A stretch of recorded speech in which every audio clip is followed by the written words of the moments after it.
The Federalist No.19. The examples of ancient confederacies cited in my last paper have not exhausted the source of experimental instruction on this subject. There are existing institutions, founded on a similar principle, which merit particular consideration. The first which presents itself is the Germanic body. In the early ages of Christianity, Germany was occupied by 7 distinct nations, who had no common chief. The Franks, one of the number, having conquered the Gauls, established the kingdom which has taken its name from them. In the 9th century, Charlemagne, its warlike monarch, carried his victorious arms in every direction, and Germany became a part of his vast dominions. On the dismemberment which took place under his sons, this part was erected into a separate and independent empire. Charlemagne and his immediate descendants possessed the reality, as well as the ensigns and dignity, of imperial power. But the principal vassals, whose fiefs had become hereditary, and who composed the national diets which Charlemagne had not abolished, gradually threw off the yoke and advanced to sovereign jurisdiction and independence. The force of imperial sovereignty was insufficient to restrain such powerful dependence, or to preserve the unity and tranquility of the empire. The most furious private wars, accompanied with every species of calamity, were carried on between the different princes and states. The imperial authority, unable to maintain the public order, declined by degrees till it was almost extinct in the anarchy, which agitated the long interval between the death of the last emperor of the Swabian and the accession of the first emperor of the Austrian lines. In the 11th century, the emperors enjoyed full sovereignty. In the 15th, they had little more than the symbols and decorations of power. Out of this feudal system, which has itself many of the important features of a confederacy, has grown the federal system which constitutes the Germanic Empire. Its powers are vested in a diet representing the component members of the confederacy, in the emperor, who is the executive magistrate, with a negative on the decrees of the diet, and in the imperial chamber and the Aulic Council, 2 judiciary tribunals having supreme jurisdiction in controversies which concern the empire or which happen among its members. The Diet possesses the general power of legislating for the empire, of making war and peace, contracting alliances, assessing quotas of troops and money, constructing fortresses, regulating coin, admitting new members, and subjecting disobedient members to the ban of the empire, by which the party is degraded from his sovereign rights and his possessions forfeited. The members of the Confederacy are expressly restricted from entering into compacts prejudicial to the empire, from imposing tolls and duties on their mutual intercourse without the consent of the emperor and diet, from altering the value of money, from doing injustice to one another, or from affording assistance or retreat to disturbers of the public peace. And the ban is denounced against such as shall violate any of these restrictions. The members of the Diet, as such, are subject in all cases to be judged by the Emperor and Diet, and in their private capacities by the Aulic Council and Imperial Chamber. The prerogatives of the Emperor are numerous.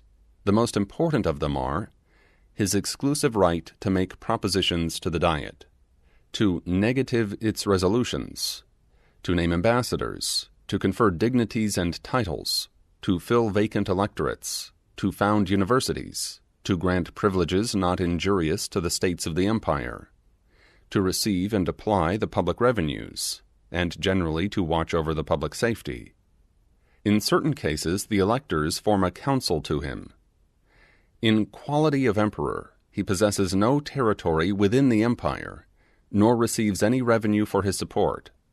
But his revenue and dominions in other qualities constitute him one of the most powerful princes in Europe.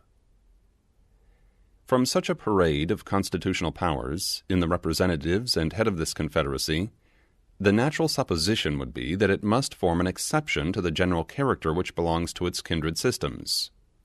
Nothing would be further from the reality.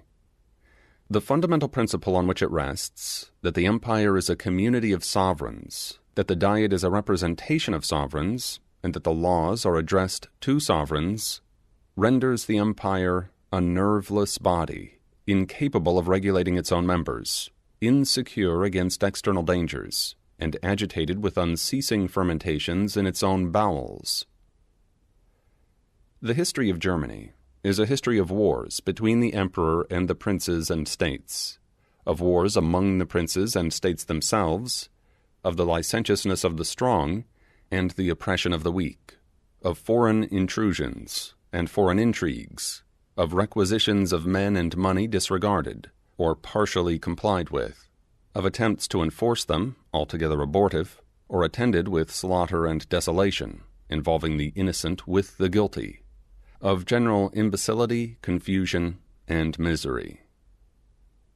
In the 16th century, the emperor, with one part of the empire on his side, was seen engaged against the other princes and states.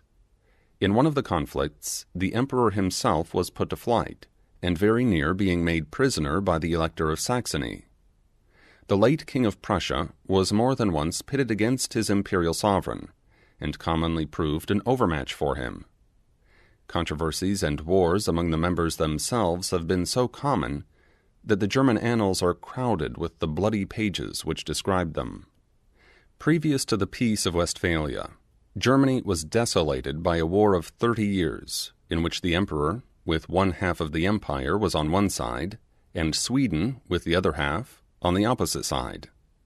Peace was at length negotiated and dictated by foreign powers, and the articles of it, to which foreign powers are parties, made a fundamental part of the Germanic constitution.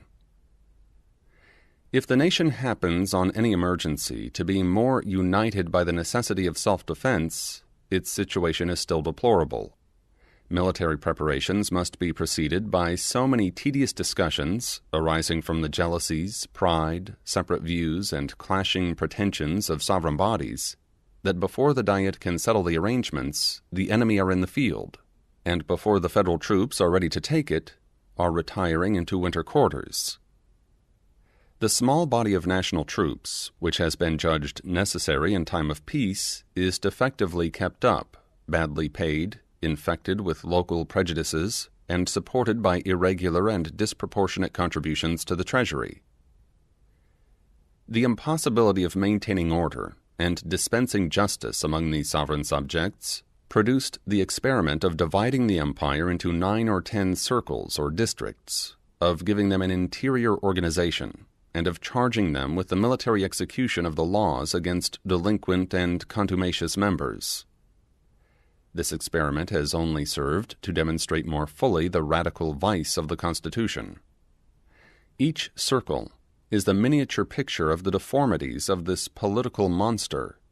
They either fail to execute their commissions, or they do it with all the devastation and carnage of civil war. Sometimes whole circles are defaulters, and then they increase the mischief which they were instituted to remedy.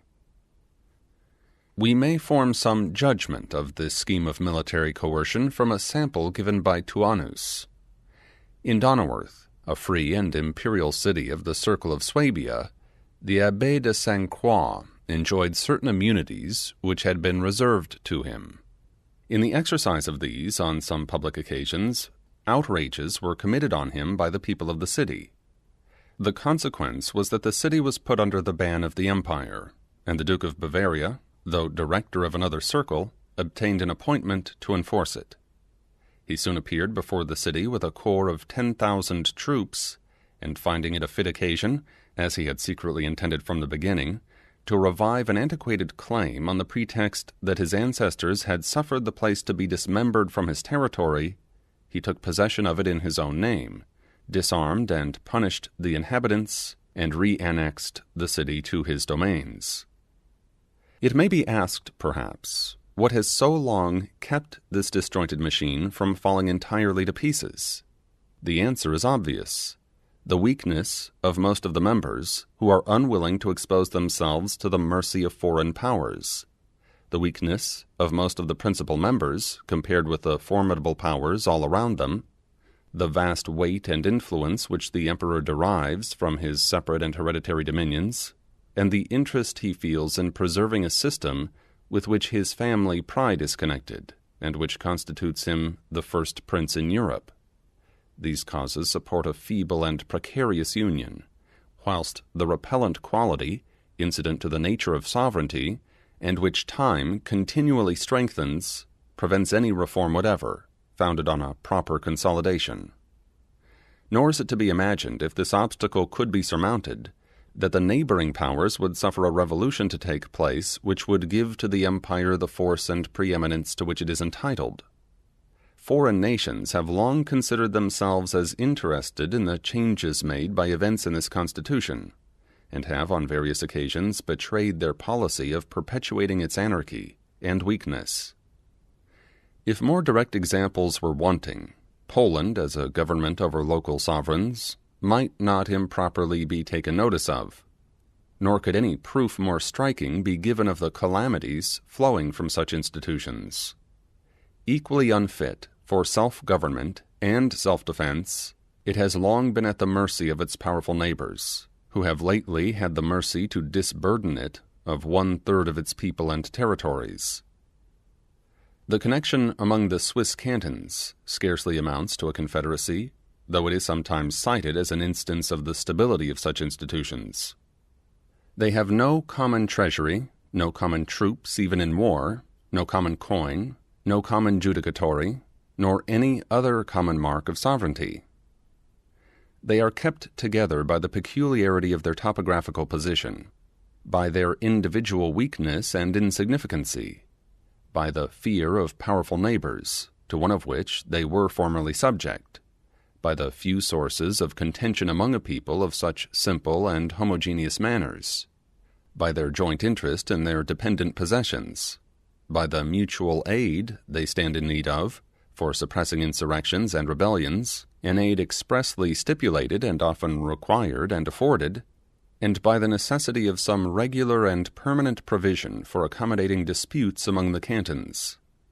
The provision is, that the parties at variance shall each choose 4 judges out of the neutral cantons, who, in case of disagreement, choose an umpire. This tribunal, under an oath of impartiality, pronounces definitive sentence which all the cantons are bound to enforce. The competency of this regulation may be estimated by a clause in their treaty of 1683 with Victor Amadeus of Savoy, in which he obliges himself to interpose as mediator in disputes between the cantons, and to employ force, if necessary, against the contumacious party. So far as the peculiarity of their case will admit of comparison with that of the United States, it serves to confirm the principle intended to be established. Whatever efficacy the Union may have had in ordinary cases, it appears that the moment a cause of difference sprang up, capable of trying its strength, it failed. The controversies on the subject of religion, which in 3 instances have kindled violent and bloody contests, may be said in fact to have severed the league. The Protestant and Catholic cantons have since had their separate diets, where all the most important concerns are adjusted, and which have left the general diet little other business than to take care of the common bailages. That separation had another consequence, which merits attention. It produced opposite alliances with foreign powers, of Bern, at the head of the Protestant Association, with the United Provinces, and of Luzerne, at the head of the Catholic Association, with France. Publius.